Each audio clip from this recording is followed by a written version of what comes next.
बात महसूस करी। मैं जानता हूं कि वे चुंबन सबको लगी है जो उन्होंने सरकार ने, आपकी सरकार ने तार दिखाई किसानों के लिए, वे दर्द सबने महसूस किया। आप मेरे को बताओ। लेकिन शायद सबसे ज्यादा चोट इन सारी बातों से चौधरी अजीत सिंह जी को लगी और उन्होंने इसलिए कहा कि ये अमरोहा क्रांति की भूमि रही है, ये धरती किसान आंदोलन की जननी रही है।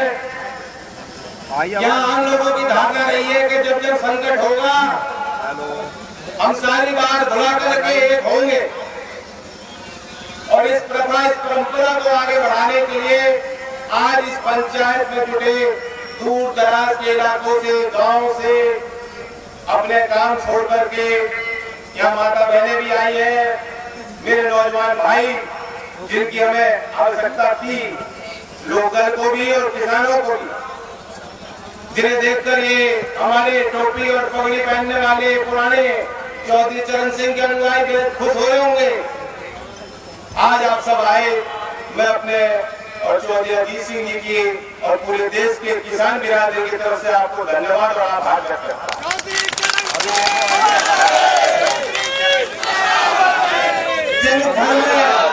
जिस परिवार में भाई आपस में टकराव करते हैं तो अगली पीढ़ी बेकार हो जाती है और जिस घर में एकता की पहचान होती है, एकता का परिचय, धैर्य का परिचय, आपस में मिलजुल कर चलने वाले जो लोग होते हैं, बताइए आ रही है आवाज, वे घर में परिवार तरक्की करते हैं। सर यहाँ से तो सब चीजें प्रॉपर है। आज किसान बेहद कमजोर हो चुका, अब इसमें दोष देने की बात नहीं। मुजफ्फरनगर की पंचायत के उद्देश्य को आपने देखा होगा, जब खुले मन से कहा गया कि चौधरी अजीत सिंह जी की हार, उसका परिणाम देश के किसानों के लिए अच्छा नहीं हुआ और दोबारा इस भूल को हमें दोहराना नहीं है, तो मैं नहीं मानता उस बात के बाद आगे जो भी हो, मैं नहीं समझता कि उस कही गई बात के बाद अब हमें आपस में माफी मांगना या माफ करने की कोई जरूरत रहेगी नहीं। अब तो हाथ पकड़ो, एक दूसरे की हिम्मत को बढ़ाने का काम, हौसले को बढ़ाने का काम करो, गले मिलो और आगे बढ़ो। दुश्मन बेहद मजबूत है और आपके लिए तरह तरह के उनके पास औजार है, तरीके काटने के, बांटने के। ज्यादा इसमें जो है ज्यादा लगता नहीं, कहीं मर्डर हो जाएगा फिर देखा जाएगा कि मर्डर किसने किया, हत्या किसकी हुई, और दोबारा एकदम जैसे जो लोगों का घर होता है, लोगों को लगता है ये तो ये भोले, दोबारा उस बात को खंडित करने के लिए ऐसी चीज ढूंढकर उसे हाईलाइट कर दी है। सोशल मीडिया पे चलाई जाती है, अरे देखो तुम तो भाईचारे की बात कर रहे हो, यहाँ देखो खून बह रहा है, और फिर योगी जी आएंगे और कहेंगे मुजफ्फरनगर तो नहीं भूले हो, ये उनकी भाषा है। और फिर औरंगजेब की बात करेंगे,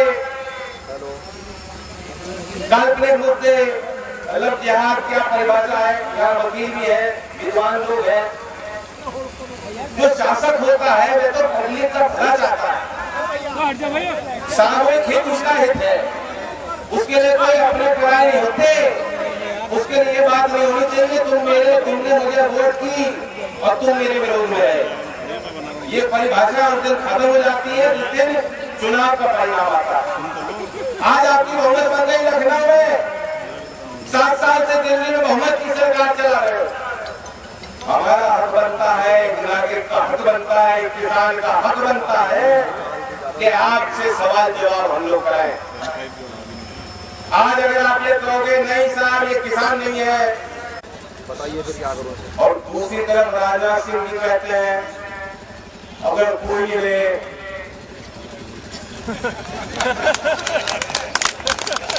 कोई आतंकवादी कहेगा मुझे भाई बात ये बर्दाश्त नहीं, बर्दाश्त क्यों कर रहे हो, क्यों कर रहे हो बर्दाश्त। एक मंत्री साहब है, अगर मंत्री नहीं रहे, वो ये कह रहे हैं कि अब ये जो किसानों का मुद्दा नहीं रह गया, अब तो राजनीतिक है। जब ये मूल किसान संगठन इस बात को चला रहे थे, 2 महीने से सड़क पे बैठे थे, तभी कुछ बोल लेते, तब नहीं बोला गया। जब तुमने सरकारी गुंडों को भेजा गाजीपुर, और जो सिंगू बॉर्डर पे आपने देखा जो हिंसा हुई है, भड़काई गई है, उसी तरीके से आप वहां भगाना चाहते थे किसानों को। और तब सरकार के उस मुकाबला करने के लिए चौधरी अजीत सिंह ने लठ उठा लिया, तब तुम कह रहे हो राजनीतिक है। मतलब इनकी बात का कोई तोड़ नहीं है, चित भी मेरी पट भी मेरी। चुनाव आएगा तो कहेंगे बिरादरी की बात करेंगे। आज जब किसान बिरादरी को, किसान कौम पे संकट है, मंडियां ये खत्म करना चाहते हैं, गन्ने का भाव आपको देना नहीं चाहते हैं, हमारे होनहार बालकों को, नौजवानों को नौकरी नहीं देना चाहते, तब ये गायब हो गए, चुनाव में हो जाएंगे। भाई हम तो थारे हैं, हमें मान लो वोट की बात होती है, धन की बात होती है, और क्या बात। तो अब वक्त आ गया, लोकदल के आह्वान पर हम किसान पंचायत कर रहे हैं, लगातार करेंगे।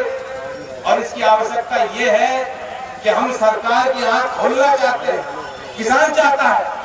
ये अहंकारी लोग आकर बैठ गए, जनता के आगे इनका अहंकार नहीं टिक पाएगा, नहीं चल सकता। या किसान की चलेगी, या देश में अहंकारी की चलेगी। और आज ही आपने आके फैसला कर दिया है, अपना फैसला सुना दिया है संख्या में आकर, कि देश में अगर किसी की चलेगी तो चौधरी चरण सिंह के अनुयायियों की चलेगी, देश के किसान की और मजदूर की चलेगी। कुछ लोग कहते हैं साहब दुनिया में बदनामी हो रही है, तो इसका दोष, ये जिम्मा क्या हमारा है? यहाँ है कोई नौजवान, किसी ने क्या रिहानों को बोला था ट्वीट कर रहे हो? किसी ने यहाँ पैसे चंदा लिया था कि उसको ट्वीट कर दे? नहीं।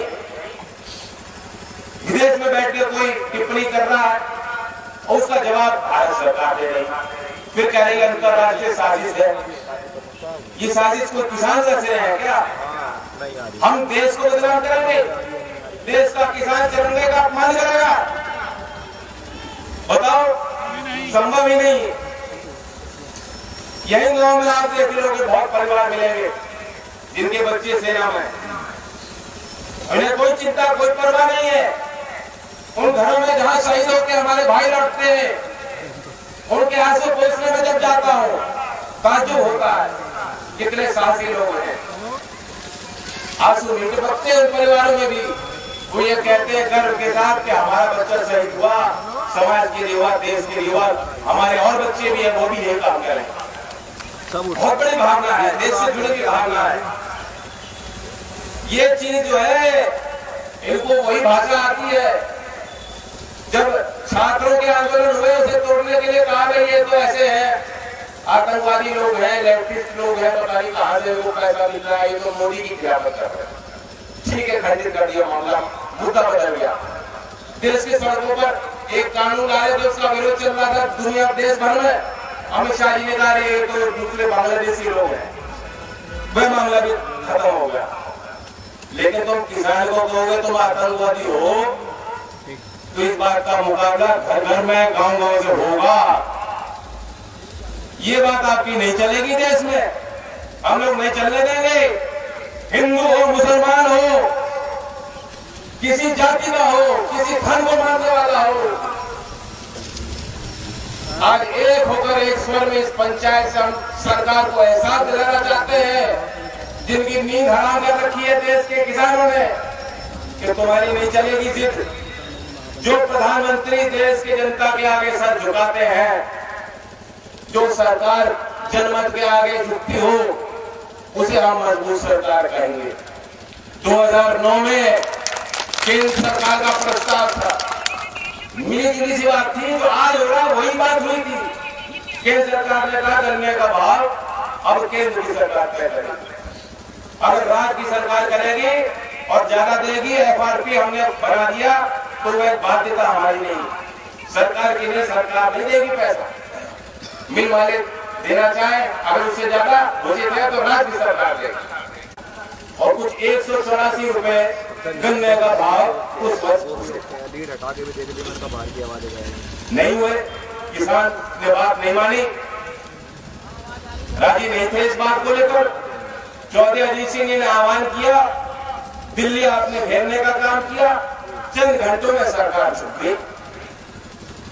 अब अनुभव से लोग जानते हैं कि 7 साल से आप इनकी व्यवस्था भी देख रहे हो, इनके पास तो रिवर्स गियर है ही नहीं, ये तो ब्रेक भी नहीं लगाते, चाहे कितने लोग मर जाएं, कितने लोगों को कुचल के आगे चलना पड़े, पीछे मुड़कर देखते भी नहीं है। आपके लिए आंसू मुझे पकड़े, इनके कोई भावना नहीं जुड़ रही। इस अनुभव को देख लो। अब ये मजबूत सरकार है या वह आपके लिए मजबूत थी, ये भी पहचान करने का वक्त आ गया। जो चौधरी छोटू राम जी ने बात कही थी कि देश के किसानों अपने दुश्मन को पहचानो और अपनी बात रखना सीखो, बोलना सीखो, अब वक्त आ गया है। जो लोग कहते हैं कि राजनीति नहीं होनी चाहिए, कंगना रनौत के इशारे पे राजनीति होगी, एक ट्वीट के आधार पे राजनीति होगी, या गांव-गांव में, गली-गली में, खेत खलिहानों में जाकर किसानों के बीच राजनीति होगी, ये फैसला देश की जनता करेगी और सुनाएगी आपको 2022 में भी और अगले चुनाव में भी।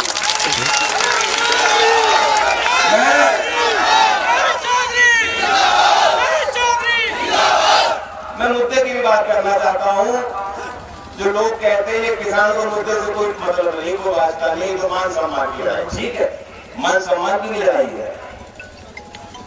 ठेस पहुंची है लोगों को, ये मत मानो हरियाणा की किसान पे आपत्ति अगर सरकार कोई भी चैलेंज करेगा, ये शासन के सत्ता है, सरकार के सताए हुए लोग जरूर हैं, लेकिन देर नहीं करते एक दूसरे के सहयोग में जुटने। पंचायती मिजाज के लोग हमेशा से हम लोग रहे, हमारी एकजुटता में हमारी ताकत, हमारी पहचान, इसे नजरअंदाज मत करो। मान सम्मान की लड़ाई बहुत है, मान सम्मान के लिए हम लोग बेहद जिद्दी लोग हैं, हम पीछे नहीं हटते। जान रहे हो आप मेरी बात क्या कह रहा हूं मैं। अब सवाल ये है, वे कहते हैं किसान को पता नहीं कानून के बारे में, किसान को मालूम है। चौधरी चरण सिंह जी ने अंग्रेजी में किताबें लिखी थी, वे एक विद्वान थे, कर लो उससे उनके इंटेलेक्चुअलिज्म पे मुकाबला, आज भी नहीं कर पाओगे। इनके बड़े बड़े नेता जो मंत्री हैं उन्हें नहीं मालूम, कानून का ज्ञान नहीं है। अभी गुजरात सरकार कह रही है कि हम इस पर कानून नहीं बना सकते लव जिहाद पर, क्योंकि अनकॉन्स्टिट्यूशनल होगा। वे भी बीजेपी की सरकार है, उन्होंने कानूनी विभाग की राय ली, उन्होंने कहा नहीं हमारे संविधान में अलाउ नहीं है, पीछे हमारे बाबा कानून बनाए जा रहे हैं। इन्हें कानून का ज्ञान नहीं है, इन्हें नहीं पता, किसानों को मालूम है, किसान इस बात को समझ चुका। मैं बताना चाहता हूं, मैं तो मोदी जी को इनके सब याद दिला रहा हूं। सितंबर 2018 में 9 सितंबर 2018 चौधरी छोटू राम जी की मूर्ति का उद्घाटन प्रधानमंत्री नरेंद्र मोदी जी सांपला रोहतक में कर रहे थे, और वहां उन्होंने कहा कि चौधरी छोटू राम जी ने मंडी व्यवस्था किसानों के लिए बनाई थी, चौधरी चरण सिंह जी से प्रेरित होकर बनाई थी, ये भी लोग जानते हैं। उन्होंने उस एक्ट की बात करें कि मंडी एक्ट उन्होंने बनाया, और अब हमारी सरकार पीएम आशा योजना लेकर आई है, प्रधानमंत्री अन्नदाता आय सुरक्षा योजना। और मोदी जी ने 2 वर्ष पहले की बात है, ये कहा था, दावा किया था कि अगर मंडी पे कोई किसान जाता है उसे एमएसपी नहीं मिलती, भाव में अंतर होता है, तो ये राज्य सरकारों की मदद से उन किसानों को भरपाई सरकार करेगी, ताकि हर एक किसान के लिए कम से कम न्यूनतम समर्थन मूल्य सुनिश्चित हो सके। ये कोई वादा नहीं था, ये घोषणा थी। इसकी योजना तैयार उन्होंने की, 2018 वर्ष के बजट में उसकी शुरुआत की, और सितंबर के महीने में जाके घोषणा करी, रोहतक से आह्वान किया किसानों को कि हमने स्वामीनाथन आयोग के फॉर्मूले को मान लिया है और अब तो हम एमएसपी भी हर एक किसान को देंगे। क्या हुआ? चाहे मूंजी ले लो, बाजरा ले लो, मक्का ले लो, जिन पे एमएसपी सरकारी रेट की घोषणा होती है, यहाँ सब किसान बैठे हैं। मैं तो आप इसे पूछना चाहता हूँ, जो मंडी पे आप जाते हो क्या किसानों को एमएसपी भी मिल रही है? इन्होंने जो योजना पीएम आशा चलाई, पहले वर्ष में उन्होंने 1400 करोड़ का आवंटन किया था। 1400 करोड़ बहुत कम था, आपको मालूम है, लेकिन उस वर्ष में कितना खर्च कर पाई सरकार? 0। 1 रुपया खर्च नहीं किया। वहां चौधरी साहब की मूर्ति लगानी थी चौधरी छोटेराम जी की, तो किसान याद आ गए, घोषणा की बात कर दी, योजना की बात कर दी, चलाएंगे। चलो अगले वर्ष, जो पिछला वर्ष था वित्त वर्ष, उसमें उन्होंने 1400 करोड़ से बढ़ाकर 1500 करोड़ बजट कर दिया। 1500 करोड़ बजट था पीएम आशा के लिए। कितना खर्च किया? 321 करोड़। 1500 दे रखा है, 321 रुपए खर्च कर पाए। और अभी बजट पेश हुआ है, लोगों का ध्यान नहीं दिया होगा, पीएम आशा योजना का बजट उन्होंने काट के 1100 करोड़ काट के 400 करोड़ माफ कर दिया। आज सरकार कह रही है नहीं, हम एमएसपी को टच नहीं करेंगे, एमएसपी तो मिलेगी, 1.5 गुना मिल रहा था लागत का, हम दे रहे। क्यों किसान बदला रहे हैं कि किसानों को लोग एमएसपी तो दे रही सरकार, बजट आप काट रहे हो, एमएसपी हमारे अनुभव है, किसानों के अनुभव है, मिल नहीं रही। आप कह रहे हो सुधार के लिए कानून बनाएंगे, किसान कह रहे हमें एमएसपी दे दो, कानूनी अधिकार बना दो, जो किसान जाएगा उसे कम से कम एमएसपी मिलनी चाहिए। सरकार कह रही है सब वो संभव है, बाकी बातचीत करना चाहो तो बातचीत कर रहे हो। अब चौधरी साहब ने नेहरू जी का मुकाबला किया था, तब रोक दी जमीन, जमींदारा का खात्मा करके काश्तकार को जमीन दी थी। भूमि अधिग्रहण कानून बदलना पड़ा, उसके लिए लोगों ने कुर्बानियां दी। मैं एमपी में बना, मैंने वहां प्रस्ताव रखा, केंद्र ने कानून लिया है जो किसानों के फायदे का कानून था। उसमें प्रावधान था कई गुना जो सरकार रेट का भाव किसानों को मिलेगा। सबसे बड़ी बात थी जबरदस्ती नहीं हो सकती, किसान सहमत होगा तब जो है जमीन आपकी जो है सूचित की जाएगी, अपारी की जाएगी, वरना कोई सरकार आ जाए नहीं ले पाएंगे। सहमत थे किसान, राजी थे किसान, विकास भी नहीं रुका था कहीं, तो किसान को पता है उनकी जो परिस्थितियां हैं, बहुत किसान तैयार थे इस बात को, अगर विकास के लिए जमीन चाहिए हम दे दें, भाव भी मिल रहा है। ठीक बताओ तो गलत बात कह रहा हूँ, यही है ना बात। सबसे पहले वो कानून छेड़ना चाह रहे। अभी जो 3 कानून लिया है कॉन्ट्रैक्ट फार्मिंग, उसमें प्रावधान ऐसा है आपके बस की कोई बात उसमें नहीं। कॉन्ट्रैक्ट हो जाएगा, लोन वो लोग ले लेंगे, जमीन भी गिरवी हो जाएगी और वसूली आपसे होगी। आज तहसीलदार किसी भी घर में आके आपको तंग कर सकता है। चंद हजार रुपए के लिए देश का किसान आत्महत्या कर रहा है, तब होता है तिरंगे का अपमान, जब देश में अन्नदाता आत्महत्या करता है मजबूर होकर, कमजोर पड़ जाता है वो, क्योंकि सरकारें नहीं मानती, सरकारें उसके लिए नीतियां नहीं बना रही है, तब होता है तिरंगे का अपमान। लहूलुहान हो गया देश, लहूलुहान हो गया खेत खलिहान, कितने लाखों किसानों ने आत्महत्या की तो कर्ज में डूबे। अब ये आरटीआई के जवाब में सरकार ने इस बात को माना है 2020 मार्च के महीने तक जो देश में 100 सबसे बड़े विलफुल डिफॉल्टर है। विलफुल डिफॉल्टर का मतलब जो जानबूझकर बैंक से पैसा लेते हैं, कर्जा ले लेते हैं, वापस नहीं चुकाते। किसान की बात नहीं हो रही, बड़े बड़े पूंजीपति लोग, बड़े बड़े लोग हैं सारे, कई तो भैया, हाँ हल्के साइड 2 में मोदी है। वो 100 लोगों ने उनका 62,000 करोड़ रुपए, ये जो फकीर बनते हैं, ईमानदार बताते हैं अपने आप को, इन्हीं लोगों ने वो लोन राइट ऑफ कर दिया। उसमें देर नहीं लगी, कदम चला दी। अब कह रहे हैं हम तो भाई एक टेलीफोन लगा लो, हम तो किसानों के लिए हाजिर हो जाएंगे। किसी पे है क्या मोदी जी का नंबर? कहां लगा है फोन?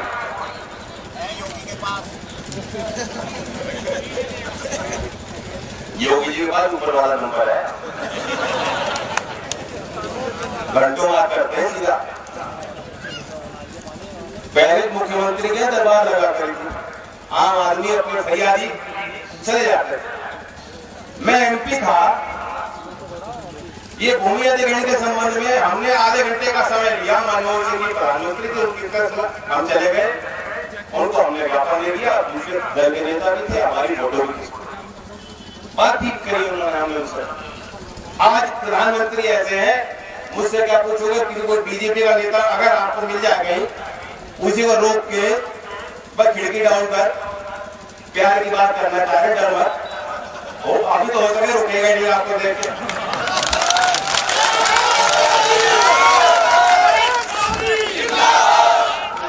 इनकी मंशा प्रधानी के चुनाव नहीं करा पा रहे, ये पीछे हट रहे थे।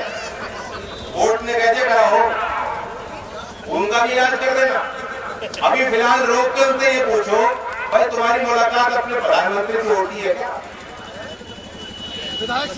मानो हम आपको दे दे एप्लीकेशन, आप प्रधानमंत्री के कक्ष में जाकर उनके साथ खड़े होकर एक तस्वीर खिंचा के दिखा दो। ये बीजेपी वालों का आप को भाई तुम बड़े बनते हो नेता, बड़ी तोप बनते हो, तुम्हारी सरकार चल रही है, आज भी हम लोग कमजोर क्यों है? बिना वोट के नहीं बनी सरकार, गांव वालों ने वोट दी है। अब कुछ लोग मुझसे नजर छुपा रहे, कोई बात नहीं,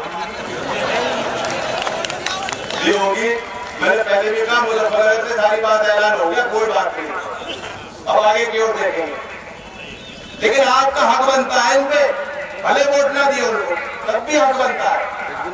आज इन बीजेपी वालों को कहो भाई तुम बड़े पदाधिकारी हो, एक बात भाई मान लो, हमें ये कानून नहीं चाहिए है। कोई जिसे कानून चाहिए, 3 कानून लगाए नहीं चाहिए ना। और हमें भाव चाहिए, गन्ने का भाव घोषित करो और मंडी में किसान को एमएसपी दो। ये ठीक बात है कि नहीं? हाथ खड़ा कर दो सर। हमारा मुख्यमंत्री कैसा है? जय जोगी कैसा? रुक जाओ अभी।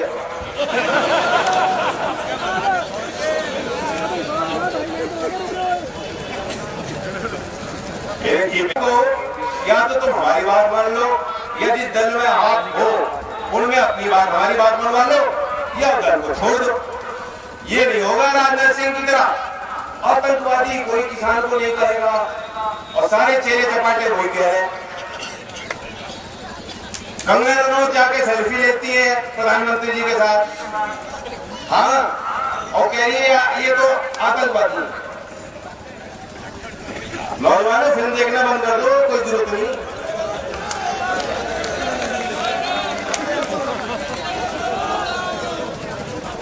देखो आज में गरम गरम नहीं होंगे, एक दूसरे की लड़ाई नहीं लड़ पाएंगे, हमारी भावना नहीं रहेगी अगर दिल में, कुछ नहीं बचेगा। जो आदमी दूसरे की पीड़ा को महसूस नहीं करता, आम बात है। अभी मैं परसों छपरौली ककोर गांव में था, एक आर्मी के में भर्ती थे और लंबी उनकी सर्विस थी, कुछ परिस्थितियां रही होगी, दुर्घटना में उनकी मृत्यु। कोई बहुत बुजुर्ग आदमी उनके बाबा थे, मैं बैठा था, चौधरी साहब से वो बेहद लगाव रखते थे। मैं उनके पास गया, मेरी उनसे पहली बार मुलाकात, और मुझे देखते उन्होंने मुझे पकड़ लिया, रोक। मुझे देखकर मुझे भी रोना आ गया। आज जो आदमी दूसरे के पीड़ा को ना महसूस करता हो, किसान आंसू भी बहा रहा है, किसान मर भी रहा है, तो फिर तुम बीजेपी में बैठे हो। तुम नहीं हो किसान के हितैषी, ना तुम बन सकते हो। तुम्हारा जो ढोंग था, भेद जो था, आज खुल गया सब। जो हमारे साथ आंसू बहाएगा, जो हमारे आंसू पोंछेगा, जो हमारी खून की ललकार को पुकार को मानेगा, उसी को बढ़ाओ। ये समाज की नैतिकता साबित तब होगी, ये समाज का काम होता है। अपने में से पढ़े लिखे अच्छे विद्वान लोगों को बढ़ाइए, उन लोगों को मत बनाइए जो कहते हैं आप गवार हो। किसान गवार है, किसान देश नहीं चलाना जानता, किसान कानून नहीं समझ सकता, किसान अपने खेत को नहीं पहचानता। तुम किसान को खेती करना सिखाना चाहते हो। मैं 2 बात अपने भविष्य को लेकर आपके बीच करूंगा। ये देश का भविष्य तय करने वाली बातें हैं। नौजवानों को रोजगार बेहद जरूरी है। वे सही रास्ते पर चलना चाहते हैं, बहुत ऊर्जावान लोग हैं, प्रतिभा है के अंदर, मौके नहीं मिल रहे। हम उत्तर प्रदेश में नहीं है, ये अनएम्प्लॉयड प्रदेश है, अनएम्प्लॉयड प्रदेश, नौकरी नहीं मिल रही। और इसमें सरकार की अपनी भूमिका होती है निजी क्षेत्र को भी बढ़ावा देने की, और कम से कम जो सरकारी नौकरियां उनमें पारदर्शिता के साथ समय रहते नौकरी मिल जाए। इन्होंने तो 100 दिन में वादे किए थे, नहीं पूरे हुए। मैं नौजवानों को जो भारी संख्या में आए याद दिलाना चाहता हूँ, 2018 की भी जो पुलिस कांस्टेबल की भर्ती थी, वह दर्द भी है हमें। 49,000 लगभग 50,000 जो है उन्होंने भर्ती करने की बात कही थी 2 साल पहले, प्रक्रिया पूरी कर दी, सिर्फ 14,000 की ज्वाइनिंग हुई है कोई नौजवान जो जिसकी भर्ती हो गई हो, ज्वाइनिंग ना करा ली हो, परीक्षा भी दी है उन्होंने, मेडिकल भी करा लिया, ज्वाइनिंग हो। पिछले वर्ष प्रधानमंत्री मोदी जी का जन्मदिन जब मनाया जा रहा था, 17 तारीख सितंबर का महीना, छात्रों ने संघर्ष किया। उन्होंने कहा हम तो बेरोजगारी दिवस मनाएंगे, हमें नौकरी नहीं मिली। सरकार हलकम पे आई, योगी जी ने तुरंत आदेश दे दिए, आदेश बहुत जल्दी थे, पालन कुछ नहीं होता, मानता कोई नहीं की, आदेश दे दो और ट्वीट आ जाता है कि योगी जी ने दे दिए सख्त आदेश।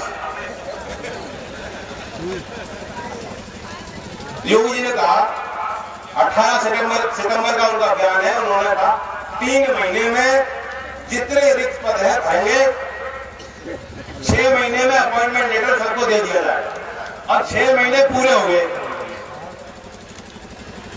कोई चिट्ठी मिल रही है कि लव लेटर मिल रहा है किसी को? नहीं मिला, एक को नहीं मिला। नौकरियां मिलनी बेहद जरूरी है, नहीं भर पा रहे पद।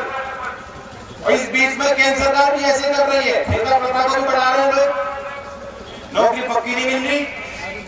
और अब तो यूपीएससी में भी धांधियां हो रही है, जो यूपीएससी के सिविल सर्विस इम्तिहान है, आईएएस अफसर जो बनना चाहते हैं, उसमें भी जो है पद घटा रहे हैं। वर्ष 2020 में 200 पद इन्होंने घटा दिए, सीधा जो है प्राइवेट सेक्टर से लेके आईएएस बना दिया सीधा।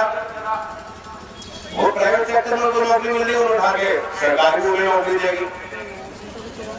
अभी पिछले सप्ताह की बात है, 30 ज्वाइंट सेक्रेटरी और डायरेक्टर के पदों को सीधा उन्होंने एडवर्टीजमेंट किया है, सीधा प्राइवेट सेक्टर से लेंगे। आईएएस के पद घटा दिए, पद वो भर्ती नहीं, सरकार भी कहती है हमें कमी पड़ रही है, हम वहां से लेने पड़ेंगे।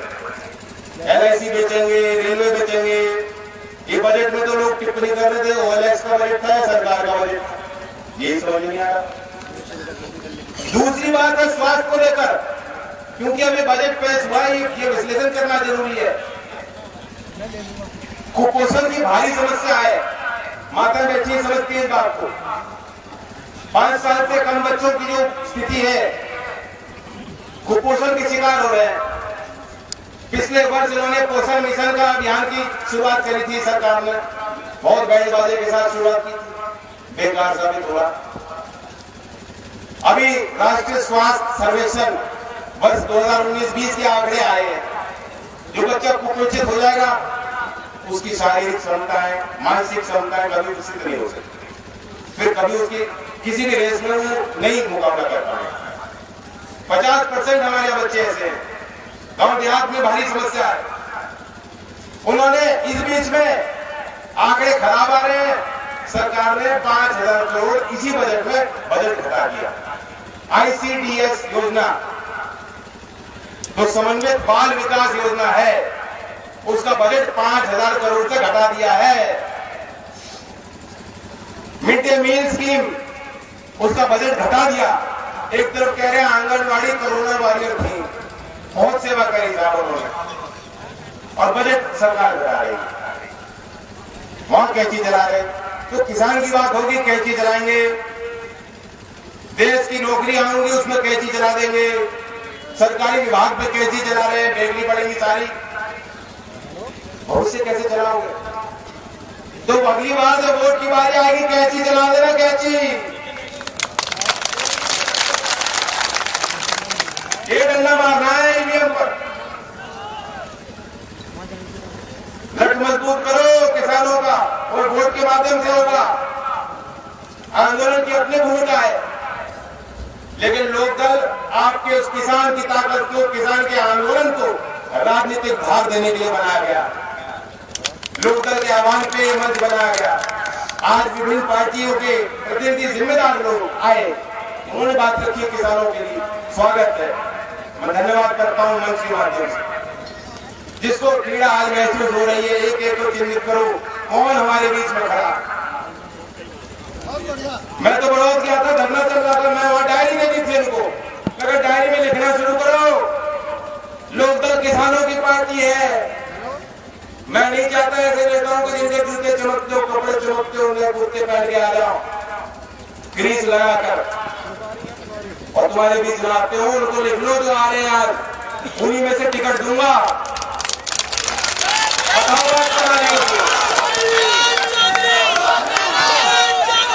और मैं सभी पार्टियों को कहता हूं, मैं तो बीजेपी वालों को न्योता दे रहा हूं, लौट लो घर, वहां नहीं चलेगी आपकी दुकान। बात आपकी ठीक है, लेकिन आपको धोखा देकर चले जाते हैं ये लोग। बड़ा दिल रखो साहब, दिल बड़ा करो, और बड़ा दिल है आपका। बहुत बढ़िया बात है आपकी, हम आपके समर्थन में हैं, लेकिन जिसे आप देते हो आपको छोड़ कर चला जाता है। चलो कुछ कमियां हमारी होंगी, हम अपना धर्म निभाए, हम अपना धर्म निभाए, ये हमारा कर्तव्य है। हमें कोई गलतियां नहीं करनी। ताकत बन रही है, मैं चाहता हूं कि हम किसान के मुद्दों को ही बना के रखें। मैं न्योता देता हूं, पार्टी का मिस कॉल नंबर है आगे तो जी नंबर बताओ। ये नौजवान है, मिस कॉल नंबर देगा, सब लोग मोबाइल फोन निकाल लें। किसान को ताकत देनी है तो पार्टी से जुड़ने के लिए इसका आप नंबर डाल दो।